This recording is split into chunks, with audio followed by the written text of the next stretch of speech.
Alright, so we are discussing the Prilepin's chart, and my name is Derek Wade. I am a alumni at Cal State University of Fullerton. My name is Zach Yates, a current graduate student at Arkansas Tech.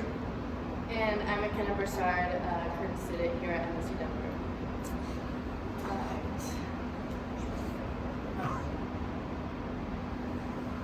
So, Prilepin's chart was developed by Alexander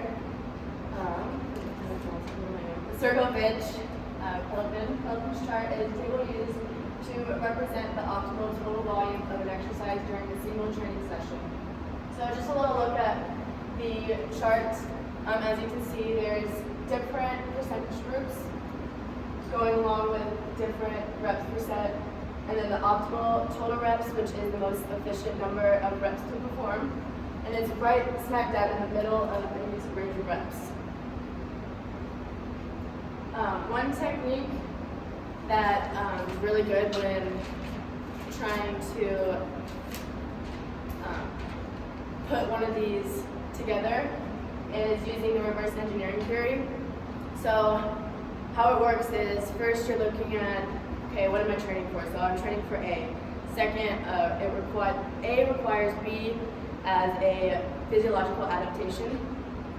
3 is, to achieve B, I need X reps at blank intensity, and an effective training day will require around Z total reps.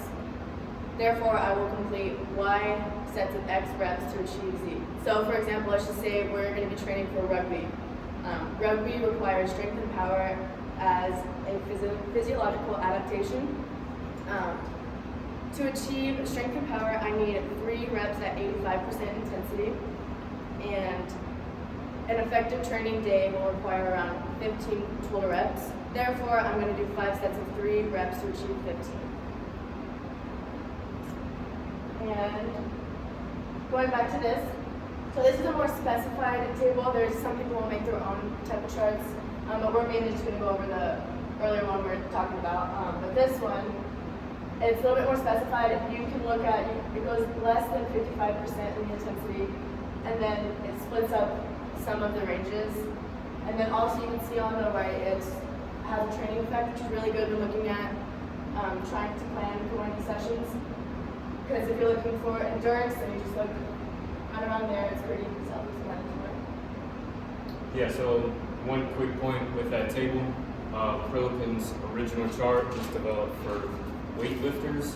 So one reason why people create additional charts based on his sets and rep schemes is so that they could use it for low velocity, high force movements. Alright, so looking at some of the history, it was derived from the case studies of 1,000 Russian weightlifters during the 1970s and 1980s. And there's also a lot of studies going on now, currently, which is really good that it's caught up. Because sometimes when you look at studies that are just done back then, things change throughout the years. So it's good that there's still a lot of studies going on. Athletes in these studies were either a part of the junior or senior national teams, which indicates that they were advanced and had long training ages. Prilepin's chart was developed because athletes that utilize these specific sets and reps have the greatest performance or development from one competition to the next. And the junior national team earned 24 gold, 19 silver, and 4 bronze medals during the 5-year period in which Prilepin was head coach. And as well, the senior national team earned 20 gold, 15 silver, 3 bronze medals during the 5-year period in which Prilepin was head coach. This also includes the 5 gold and 3 silver in the 1980 Olympics. So you can see how well it works, and just looking at those stats, it does improve the strength and performance in athletes.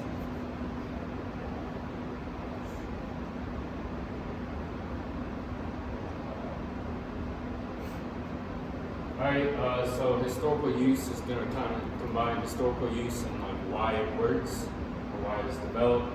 So the range of repetitions and sets was created for these 3 things mainly: stimulus, technique, and performance. So it's used to create a proper stimulus, so it's not too high and won't fatigue the athletes, but it's enough to where they'll actually get some performance increases. Technique, it's used to maintain proper technique and bar speed throughout the entire movement. And then performance. The big thing for Prilepin was he tested it from meet to meet. So his meets would be anywhere from like 5 to 6 weeks apart for particular athletes. So if they didn't improve from one meet to the next in terms of performance, we would go back and change the rep set schemes that he had set up. So yeah, just going a little more into that. So if the sets or reps are too high, it's going to cause a high amount of fatigue, and then that could lead to a decrease in technique or decreased bar speed. And then if the sets and reps are too low, it's not going to create a good enough stimulus, and they're not going to increase performance. And then why is there a range of reps per set? So if you look back at it, the range for some was like 3 to 6 reps per set, 2 to 4 reps per set. Some of the sources that we found said that that's because there's individualization in athletes. So some athletes may have an increase better or perform better with the lower rep range at 3, where some others may do better with the 6 rep range. So that range in there lets you account for individualization between athletes.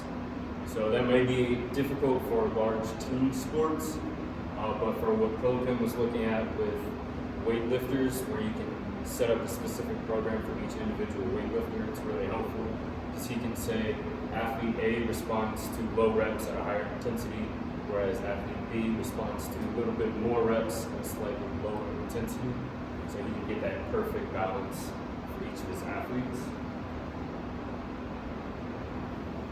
And then the total volume range, so we had the optimal was on like the second to right, and then the total volume is on the far right, so that would be like 12 to 24 reps.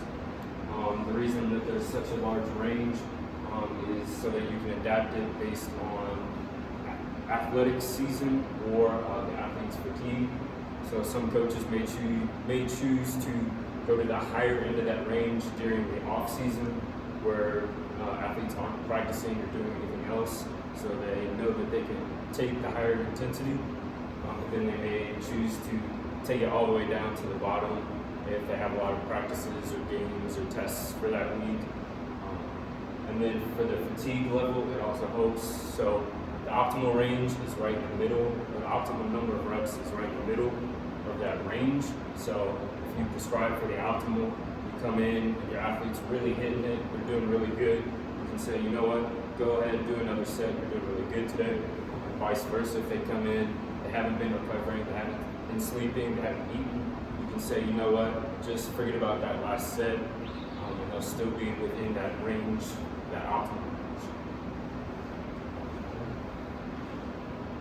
So now we're going to talk about how Prilepin's chart is used by some of the most common strength and conditioning programs.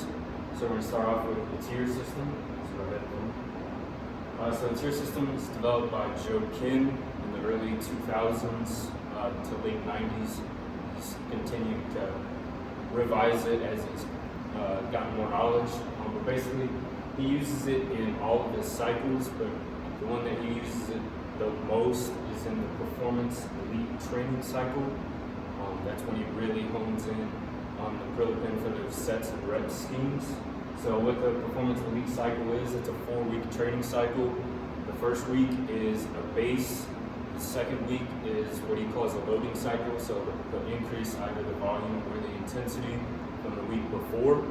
The third week is an unload or deload, depending on what type of terminology you like. Or he'll decrease the intensity in the reps to get them ready for week 4. And then week 4 is a performance based. So looking at 1 to 3 movements that he wants to test for that week, and athletes will come in and do an RM or a repetition max at a certain percentage for that week. And then the performance elite cycle and the performance training cycle, which are very similar. The only real difference is looking at the sets and reps for the tier 1, tier 2 movements. Those are the primary cycles that he uses to train advanced athletes. He considered advanced athletes about 2 or 3 years of experience with him and his weight training specifically. And then he uses Prilepin's chart quote for all of the total body based percentage cycles. So that's mostly the big lifts, bench press, squat, deadlift, clean, whatever his foundational or tier 1 movement for that cycle is. Go ahead. And then we'll go on to conjugate method. So conjugate method was developed by Louis Simmons. He utilizes Prilepin's chart in a similar way as Joe Ken does with the main lift for the day. So one big aspect of the conjugate method is they change the main lift every week to avoid accommodation. So that can make it tricky because Prilepin would use his 1RM percentages based on contest max. Well, it's going to be hard to have a 1RM for a back squat, a safety bar squat, a front squat, a box squat. If you do accommodating resistance, all that. So one way that Louis Simmons accommodates for this is he has max effort days. So he'll have his lifters come in, lift the heaviest single that they can for that day, and then he'll base his Prilepin percentages based on whatever that weight was for the day. And he typically does 2 max efforts per week. One is either squat or deadlift, the other is bench press, because he mainly deals with powerlifters. But if you want to use the conjugate method for athletic base, you can just adapt those based on whatever movements you want to focus on for that cycle.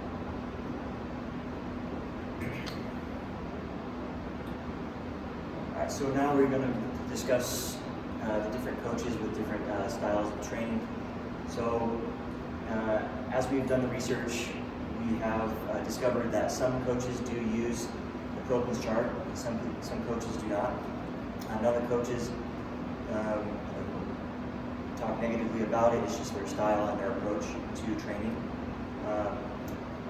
Dr. Robert Locke from the California State University of Fullerton discussed with me that he did not use Prilepin's chart because he was more focused on the tactical side of strength and conditioning. And he discussed with me that because of their training age, their young training age, that the Prilepin's chart would probably not be best for that typical group.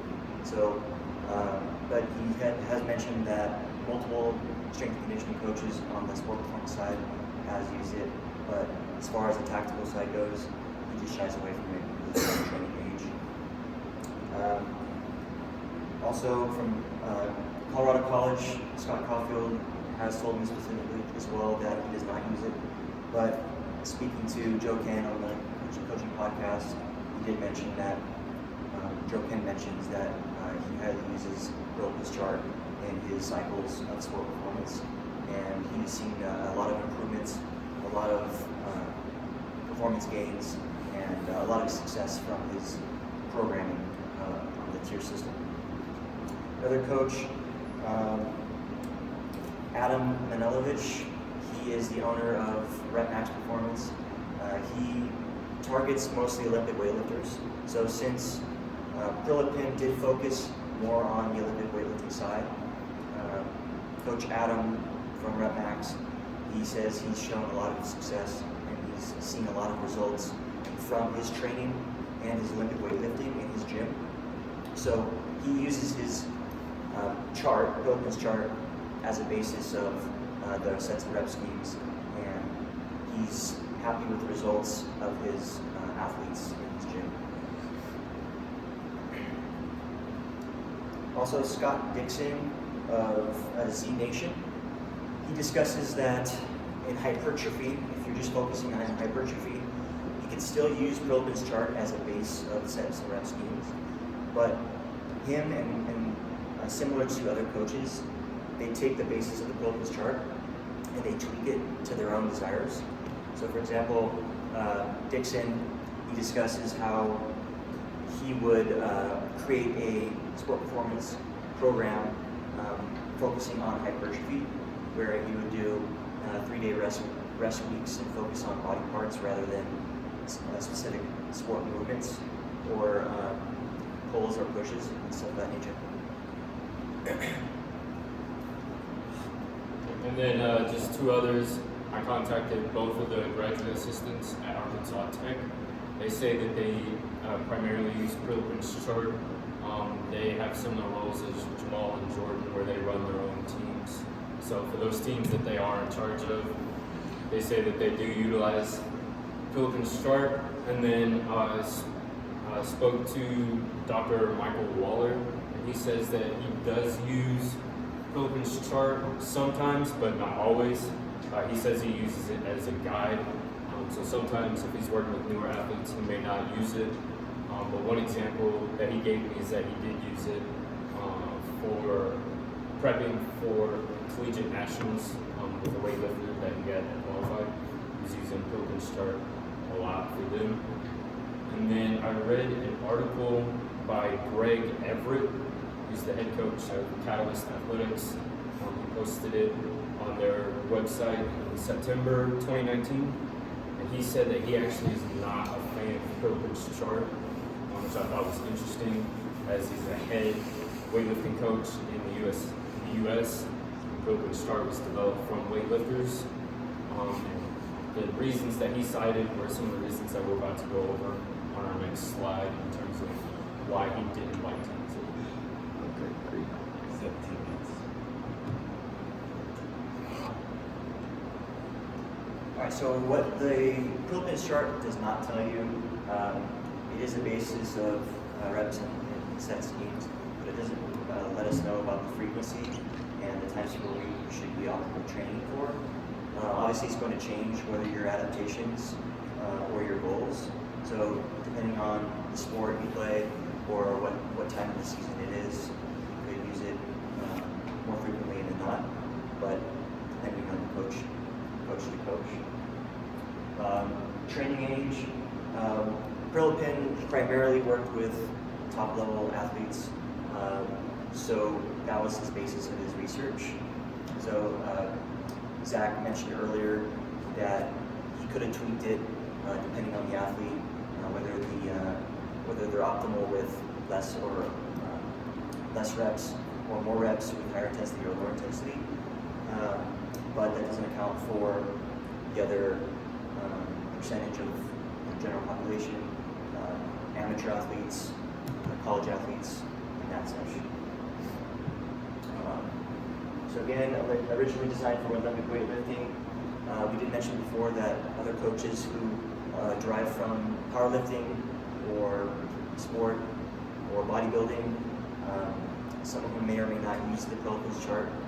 And some of them may use it and tweak it to their own adaptations and their own target of their hypertrophy, power, strength, things of that nature. Rest periods are not stated. Us as strength and conditioning specialists and students, we learn about the rest times depending on what we're training for.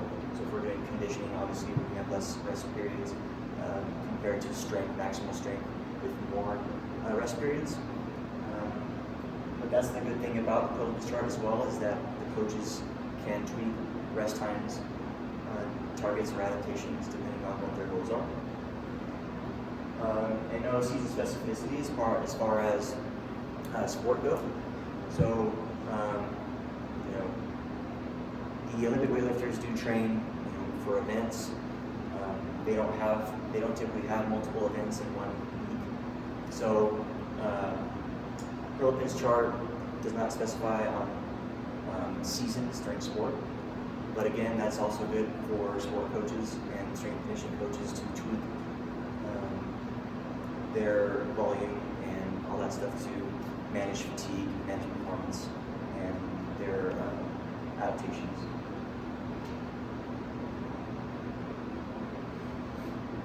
So now we're going to discuss a sample workout that we developed. It's a pretty basic workout that we have developed from Prilepin's chart directly. And our rationale behind this workout is we were looking to target basic strength. So we're not trying to go too heavy in 90% max during the week. We do have a 4-week cycle, and throughout the each week we do increase the intensity and decrease the rep scheme according to the Prilepin chart. So for example, week 1 will be 4x4 at all 80% intensity, and that's going to account for 16 reps total, which will fall into that optimal range of reps, maybe targeting that 80% intensity. Week 2, we go 3x3 at 82.5%, and then 3 sets of 2 at 85%.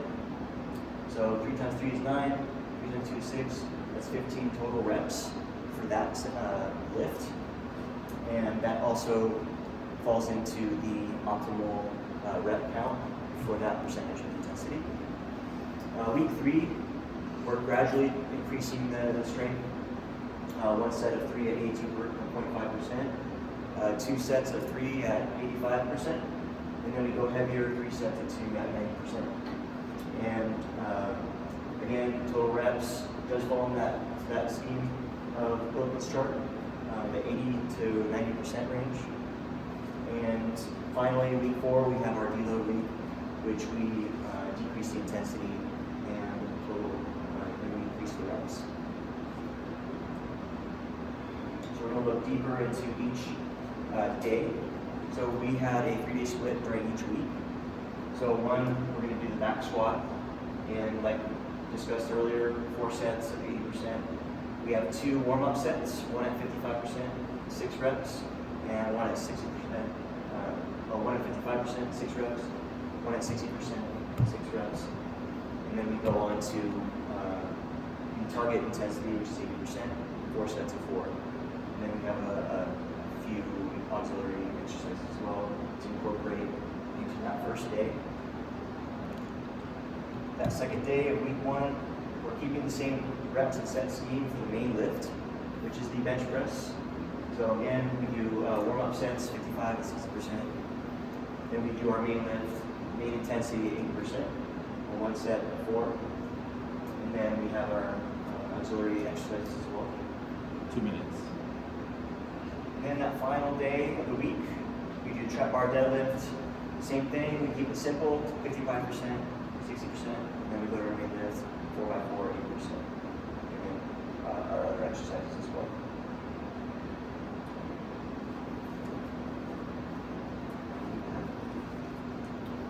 Yeah, the 2 minutes up, right? Like a minute. Like a minute? Okay, so I can just kind of summarize what we talked about.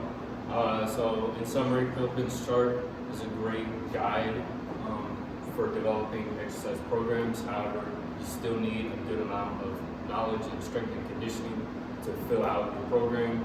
Like we talked about, it doesn't tell you frequency, it doesn't tell you rest times. If you're using exercises that you don't have a 1 rep max for, or there's no reason to get a 1 rep max for, you're gonna have to have the knowledge on what intensities and sets and reps to do for those. So while it's a good guide for your main lifts, you're still gonna need a good amount of knowledge in other things to round out your program. Time.